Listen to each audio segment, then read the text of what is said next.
ಒಂದು ನಿಮಿಷ, ಅಲ್ ಅಕ್ಸಾದ ಉದಾಹರಣೆ, ಅಲ್ ಅಕ್ಸಾ ಹೆಸರು ತಗೊಂಡ್ರಿ, ಅದರ ಇತಿಹಾಸ ಚರ್ಚೆ ಮಾಡೋಣ ಮಾಡಿ. ಹಾಂ, ಅಲ್ ಅಕ್ಸಾ ಇತಿಹಾಸ ಚರ್ಚೆ ಮಾಡೋಣ. ಯಾರ್ದದು? ಯಾರ್ದಂದ್ರೆ ನಮ್ಮ ಫಸ್ಟ್ ಕಾಬಾ, ಅದು ಫಸ್ಟು ಆ ಕಡೆ ತಿರ್ಕೊಂಡು ನಮಾಜಿ ಮಾಡ್ತಾ ಇದ್ದಿದ್ದು ನಾವು. ಇಸ್ಲಾಂ ಯಾವಾಗ, ಯಾವ ಇಸ್ವಿಲ್ ಬಂತು? ಇಸ್ಲಾಂ 1916 1416 ಬಂದಿದ್ದು. 1460 ಅಲ್ಲ, 1400 ಇಯರ್ಸ್ ಆಯಿತು, 7th ಸೆಂಚುರಿಲಿ ಬಂತು. ಓದದ್ ಕಲರಿ ಅನ್ಎಜುಕೇಟೆಡ್ ಬಾಡೈತವ. 7th ಸೆಂಚುರಿಲಿ ಬಂತು, 1400 ವರ್ಷಗಳ ಮುಂಚೆ. ಅದಕ್ಕಿಂತ ಮುಂಚೆ ಆ ಜಾಗದಲ್ಲಿ ಯಾರು ಪ್ರಾರ್ಥನೆ ಮಾಡ್ತಿದ್ರು? ಅದ್ರ ಮುಂಚೆ ಬೇರೆ ಬೇರೆ ಧರ್ಮದವ್ರು ಇದ್ರು.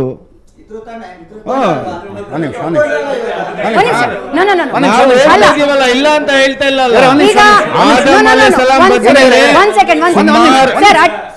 ಆದಮ್ ಅಲೈಹಿಸ್ಸಲಾಂ ಬಂದಿದ್ಮೇಲೆ ತುಂಬಾ ಬೇರೆ ಬೇರೆ ನಬಿಗಳು ಬಂದಿದ್ದಾರೆ. ನಾವು ಇಲ್ಲ ಅಂತ ಹೇಳ್ತಾ ಇಲ್ಲ, ನಾವು ರಿಜೆಕ್ಟ್ ಮಾಡ್ತಾ ಇಲ್ಲ. ಆದ್ರೆ ಜನರ ಮೇಲೆ ದೌರ್ಜನ್ಯ ಮಾಡಿ ತಪ್ಪಲ್ವಾ? ಹಮಾಸ್ ಮೇಲೆ, ಫಲಸ್ತೀನ್ ಮೇಲೆ ದೌರ್ಜನ್ಯ ಮಾಡ್ತಾ ಇದ್ರೆ ಅವರು ಟೆರರಿಸ್ಟ್ಗಳೇ. ಅವ್ರಿಗೆ ಯಾಕೆ ಹೇಳ್ತಾ ಇಲ್ಲ ನೀವು ಟೆರರಿಸ್ಟ್ ಅಂತ? ಅಲ್ ಅಕ್ಸಾದೊಂದು ಸಾಲ್ವ್ ಮಾಡ್ಬೋಣ ಇಲ್ಲಿ ಇಶ್ಯೂ. ಅಲ್ ಅಕ್ಸಾದೊಂದು ಸಾಲ್ವ್ ಮಾಡ್ಬೋಣ. ಇಸ್ಲಾಂ ಬರುವುದಕ್ಕಿಂತ ಮುಂಚೆ ಅಲ್ಲಿ ಪ್ರಾರ್ಥನೆ ಮಾಡ್ತಾ ಇದ್ದವ್ರು ಯಾರು? ಯಾರು? ಕ್ರಿಶ್ಚಿಯನ್ ಇದ್ರು, ಯಹೂದಿಗಳಿದ್ರು, ಅವ್ರು ಬೇರೆ ಬೇರೆ ರಿಲಿಜನ್ಗಳು ಇದ್ರು ಮುಂಚೆ. ಈಗ ಅವ್ರು ಯಾಕೆ ಅಲ್ಲಿ ಪ್ರಾರ್ಥನೆ ಮಾಡಬಾರ್ದು? ಯಾರು ಹೇಳ್ತಾ ಇದಾರೆ ಮಾಡಬಾರ್ದು ಅಂತ? ಫಲಸ್ತೀನ್ ಅವ್ರು ಹೇಳ್ತಾ ಇದಾರೆ ಮಾಡಬಾರ್ದು ಅಂತ. ಅಲ್ಲಿಗೆ ನೀವು ಬೇಸಿಕ್ ಇಶ್ಯೂನೇ ಅರ್ಥ ಆಗಿಲ್ಲ ನಿಮಗೆ. ಬೇಸಿಕ್ ಇಶ್ಯೂನೇ ನಿಮ್ಗೆ ಅರ್ಥ ಆಗಿಲ್ಲ ಅಂತ ಅಲ್ಲಿಗೆ. ಮಸ್ಜಿದ್ ಅಲ್ ಅಕ್ಸಾ ಕ್ಲಿಯರ್ ಮಾಡಿ ಹೇಳ್ತೇನೆ. ಮಸ್ಜಿದ್ ಅಲ್ ಅಕ್ಸಾ ನೀವೇ ಹೇಳಿದ್ರಿ ಇಬ್ರಾಹಿಮಿಕ್ ರಿಲಿಜನ್ ಆಗಿತ್ತು ಅಂತ. ಯಾರು? ಯಹೂದಿಯರು, ಜುಡಾಯಿಸಮ್, ತೊರಾ ಬುಕ್ ಆಗಿರ್ತದೆ, ಅವರು ಬಿಲೀವ್ ಮಾಡಿರುವಂತಹದ್ದು. ಮಸ್ಜಿದ್ ಅಲ್ ಅಕ್ಸಾ ಯಾಕೆ ಅಂತ ಕೇಳಿದ್ರಲ್ಲ, ಸೊ ಅಲ್ಲಿಗೆ ಕೂಡ ಬಂದಿರುವಂತಹದ್ದು ಮೂಸಾ ಅಲೈಹಿಸ್ಸಲಾಂ, ಈಸಾ ಅಲೈಹಿಸ್ಸಲಾಂ ಅನ್ನುವಂತ ಅವರು ಕೂಡ ಬಿಲೀವ್ ಮಾಡಿರುವಂತಹದ್ದು ಅಲ್ಲಾಹನನ್ನು. ಅದ ನಂತರ ಬಂದಂತಹ ಪ್ರಾಫಿಟ್ ಅನ್ನು ಬಿಲೀವ್ ಮಾಡದ ಕಾರಣ ಆಗಿರ್ತದೆ ಅವರು ಜುಡಾಯಿಸಮ್ ಅನ್ನು ಎಸೆಪ್ಟ್ ಮಾಡ್ತಾ ಇರುವಂತಹದ್ದು. ಅವತ್ತು ಕೂಡ ಅವತ್ತು ಮಾಡಿರುವಂತಹ ಅದು ಕೂಡ ಇಸ್ಲಾಮೇ. ನೀವಿವತ್ತು ಪ್ರಾಫಿಟ್ ಸಲ್ಲಲ್ಲಾಹು ಅಲೈಹಿ ವಸಲ್ಲಂ ಮಾಡಿದಂತಹ ಚರಿತ್ರೆಯನ್ನು ಫುಲ್ ಇಸ್ಲಾಮಿಕ್, ಅದು ಫಾರ್ ಹ್ಯೂಮನ್ ಕೈಂಡ್. ಆವಾಗ ಬಂದಿರುವಂತಹದ್ದು ಒಂದು ಸೆಕ್ಟ್ ಆಫ್ ಜನರಿಗೆ ಮಾತ್ರ ಅಷ್ಟೇ. Masjid al Aqsa was, is and will be for Muslims.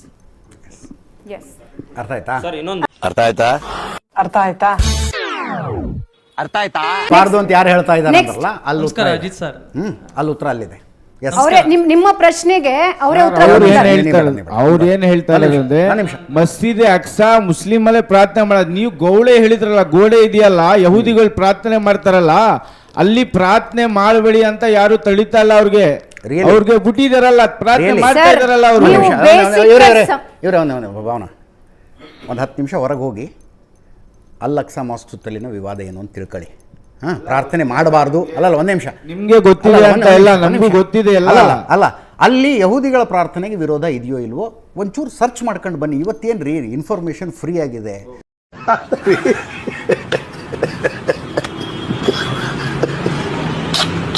ಒಂದು ಸ್ಮಾರ್ಟ್ ಫೋನ್ ಇದ್ದರೆ ಗೂಗಲ್ನಲ್ಲಿ ಸಿಗುತ್ತೆ, ಡಾಕ್ಯುಮೆಂಟ್ರಿಗಳಿದ್ದಾವೆ, ಡಾಕ್ಯುಮೆಂಟೆಡ್ ಎವಿಡೆನ್ಸ್ಗಳಿದ್ದಾವೆ. ಅಲ್ ಅಕ್ಸಾ ಮಾಸ್ಕಿನ 35 ಎಕರೆ ಪ್ರದೇಶ ಇದೆಯಲ್ಲ, ಅದು ವಕ್ಫಲ್ಲಿದೆ. ವಕ್ಫು ಜೋರ್ಡನ್ ಏನು ವಕ್ಫು?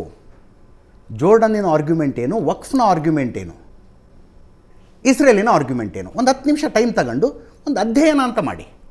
ಅಲ್ಲಿ ಯಾರು ಗೋಡೆಗೆ ಯಾರು ಪ್ರಾರ್ಥನೆ ಮಾಡಬೇಡ ಅಂತ ಹೇಳ್ತಾರೆ? ಯಾರು ಹೇಳಿಲ್ವಲ್ಲ. ಇವೆಲ್ಲ ತುಂಬ ಲೇಮ್ ಡಕ್ ಆರ್ಗ್ಯುಮೆಂಟ್ ಅನ್ನಿಸ್ಕೊತವೆ, ಲೇಮ್ ಡಕ್ ಆರ್ಗ್ಯುಮೆಂಟ್.